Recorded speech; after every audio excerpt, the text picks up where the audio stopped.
Welcome back to Blue Jays Today, coming to you from the Sports Interaction Studio, where we always got something to say about the Toronto Blue Jays. I'm your host, Adam Peddle. And I'm your host, Nicholas Playlog. And in this one, folks, we're going to be reacting to everything that happened in yesterday's ball game. Some drama on and, I guess, off the field as well. A couple injury updates there. And then, honestly, just like taking a look at those standings once again and figuring out where the Toronto Blue Jays are at in this whole thing and where they need to go. Let's start off with yesterday's game. 2-1 victory over the Boston Red Sox.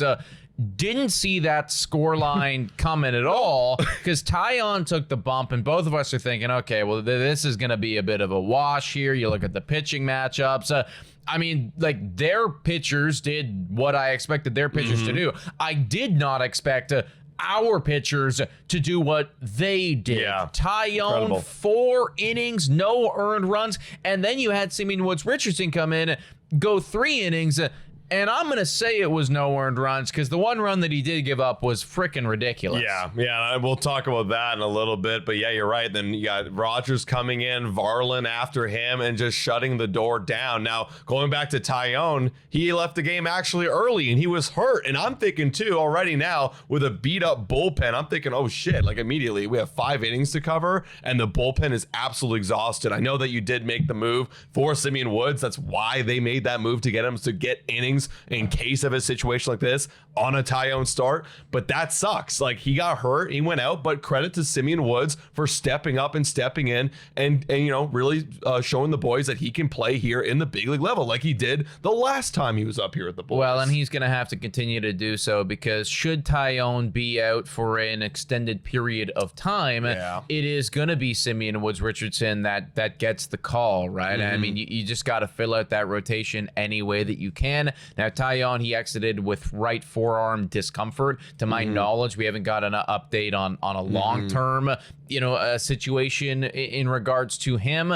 But assuming he might need a start or 2 off, or maybe even anything longer than that, it is going to be SWR. Now, on the season, the numbers don't look great. No. It's like a 7-something ERA. Yeah. But coming to Toronto, he has looked a lot better. Granted, he hasn't started any games with the Toronto Blue Jays, right? And that is obviously a big distinction. There's a big difference in that. So, it is what it is. It's certainly not the best solution here, but we always knew that if there was any hope of them making playoffs, it was going to require them to just weather this ridiculous storm through that pitching staff, and this is what it's going to be, with Savage out and having traded Gausman, and now with maybe Taillon out as well. And Arrighetti as well with a stone in his foot is apparently the report of what his injury feels like. Yeah, that's right. Yeah, like you come to the Blue Jays to find new injuries that we've never heard of before. It's a ridiculous thing, but yeah, you're right.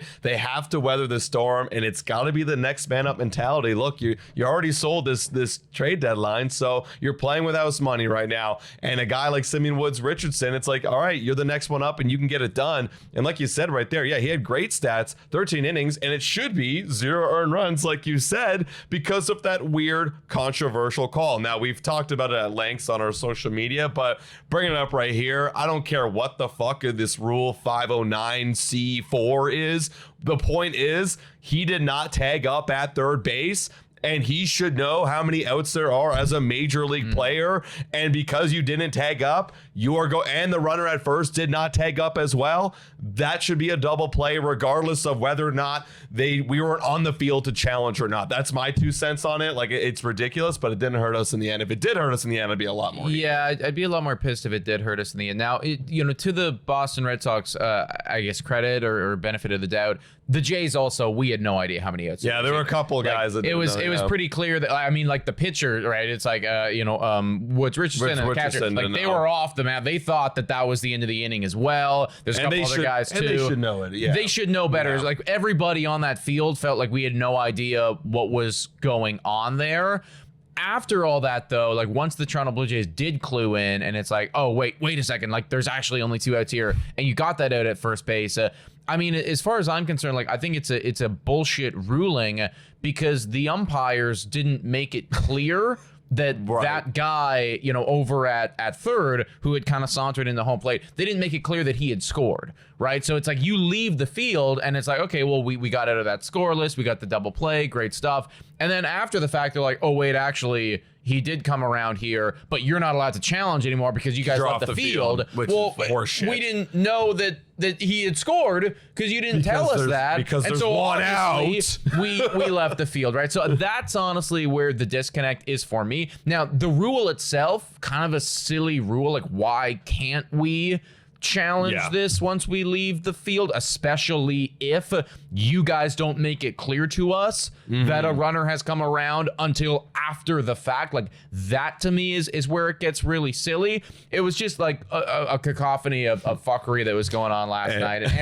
And you know, for all the Jays fans out there that were frustrated, I totally understand it. It is thankful that it didn't come around to hurt us. And I mean, the scoreboard operator too, switching the outs mid-play, yeah. That's something that's going to have to get rectified. And for those conspiracy theorists out there, woke up this morning to find out that the scoreboard operators are operating from the MLB. Like they're controlled by the MLB. Ooh. So regardless, I think someone just fucked up. Somebody clicked the wrong button and then it was like, oh shit. Like, let me click the right button really quickly. And they probably didn't even realize that like everyone on the field was operating off of that one thing. And which we shouldn't be doing. Exactly. Like nobody should be doing that. The scoreboard is for the fans. It's not for the players. The players, I mean, you're supposed to know how many outs are. Like back in the day when you played in the T-ball fields, like you didn't have fucking scoreboards. You just played knowing how many outs there were. That was part of the game, but yet we digress. That was ridiculous. Didn't hurt us in the end though, because you also had Charles McAdoo pop off, the new guy, second time up with the team, coming up immediately and hitting a homer that ended up being like a big part of the game. Yeah, well, of course, right? It was the I guess you could argue winning run, right? Because we won by 1. Now McAdoo in AAA, he was going crazy prior to getting the call up here. He was batting .484, I believe that is. He's got 4 home runs, 13 RBIs. That was the last week in AAA. Like, this isn't like a month or anything. No, that was like 1 week of time in Buffalo. Like, the kid is swinging a really hot bat right now. And look, it's going to require individuals like this to have just big moments, big months. I mean, like Jimenez, Andres Jimenez is one of the hottest hitters in baseball over the last like 4 games. Do I believe that Andres Jimenez is that guy over the course of a full season? No, but can we get it right now? Right? Like, can we get it right now? Charles McAdoo, same thing. Like, no, I don't think that, he's going to turn into this, crazy big stud for us, next season and seasons past that. But can you give us like a really hot 2-week stretch? That's going to be the difference between whether we have a shot at this thing or we don't. Yeah, I think Charles McAdoo is going to be more important than we all think because we have such little time left of the season and you got to ride the hot hand. Because clearly what the Blue Jays offense has been doing so far in the year has not been working, right? 29th ranked offense in all of baseball. You have guys that get hot, guys that get cold. Like, there's no one that's been hot all year long. Like, that's the case of the Blue Jays. So right now down the stretch, I think you have to identify as an organization, as John Schneider, who are my hot hands right now. It's Charles McAdoo, even though it's in AAA, comes up, hits a homer immediately. That's valid. We're going to keep playing you. You got Kaz Okamoto right now with a hurt knee, and he has not been playing great. I'm sorry, Kaz, we love you, but we're gonna ride McAdoo until the wheels fall off. Right now. That's probably got to be the right call, right? I mean, it's at this point like name value just doesn't matter at all anymore, and like what you've done for us up until this point, like that's kind of irrelevant. It's like, what are you gonna do for us tonight? And Charles McAdoo might be capable of doing more for you tonight than a guy like a Kazuma Okamoto. All that being said, they win again last night. Big win. We didn't expect it. They got Dylan Cease on the bump tonight, which we are expecting a win. Knock on wood. Anything could happen, but we're hopeful for a win right there.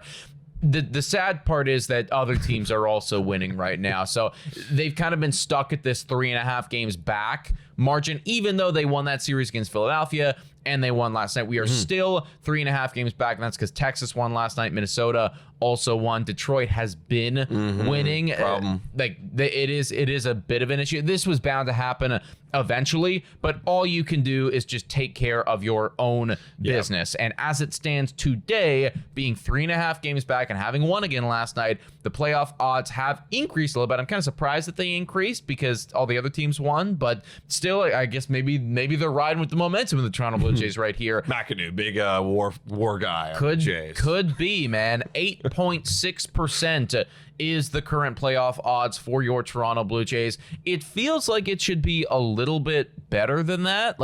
Not a ton better than that, but at the end of the day, we are only 3.5 games back. It feels like it should be a bit better than that, but still 8.6%. That's not nothing. No, it definitely isn't. And I do think they are factoring in that there is a lot of other teams that are ahead of us right now. So that's probably a big reason, right? But yeah, Blue Jays are still in this, guys. And, based on the way they've been playing lately, they're playing some really good baseball. Really, really good. Now, with the Boston Red Sox series, like we said before, all they got to do is win one more game of the next 3 to kind of, do what you need to do against Boston, right? A red hot team. But Boston, can we call them a red hot team right now? They've lost 3 of their last 4 games. Yeah. They've been losing a little bit. So can you capitalize on their lack of play right now? The number 1 offense of baseball last 15 days. They score 1 run against Tyone and Simeon Woods Richardson. Yeah, I'll be honest. That kind of, it's credit to our gentleman, but that kind of feels like if I'm a Boston fan, I'm like, what the fuck, guys? That's the easiest layup that we've probably had in the last month, and we just fumbled it. And can you slam dunk on them now with Cease coming up and Soriano, right? Can you close out this series